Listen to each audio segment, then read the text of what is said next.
Һаумыһығыҙ, милләттәштәр, рухташтар!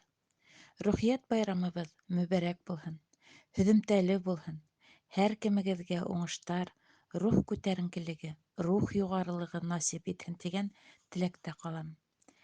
Ҡырмыҫҡалы районының Малай төп дөйөм белем биреү мәктәбендә быйылғы уҡыу йылы башланыр алдынан уҡ август айы планлаштырыу педсоветында Урал Батыр мәктәбен эксперименталь майҙансыҡ итеп ҡабул иттек.